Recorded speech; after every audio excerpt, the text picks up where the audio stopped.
Hello दोस्तों, इंद्रवंशी study centre में आप सभी का स्वागत है। आज इंद्रवंशी सेंटर के छात्र छोटू कुमार द्वारा आप संगीत कला का आनंद लीजिए, जो दिव्यांग है लेकिन अच्छा गाते हैं। आप सुनिएगा तो अच्छा लगेगा, इसीलिए आप लोग इस संगीत कला का आनंद लीजिए। धन्यवाद।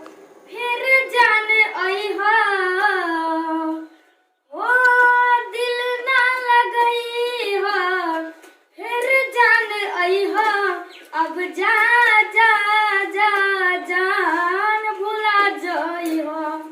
अब जा जा जा जा जा जा जान भुला जाई हो। दिल ना लगई हो फिर जान आई हो। अब जा जा जा जान भुला जाई हो। अब जा जा जा जा जा जा जान भुला जाई हो। हमरा प्यार के बदला में दिल तोड़ देले बारू हो। बीच रहिया में जाके तू तब छोड़ देले बारू हो।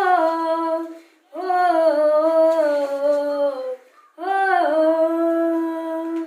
हमरा प्यार के बदला में तू दिल तोड़ देले बारू हो।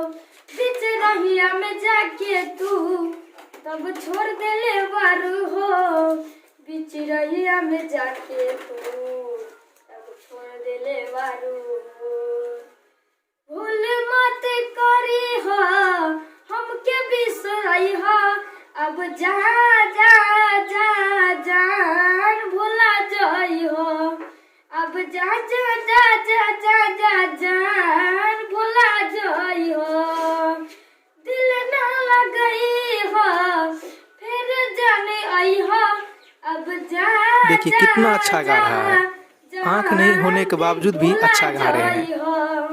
अब जा जा जा जा जा जा जान भुला जाई हो।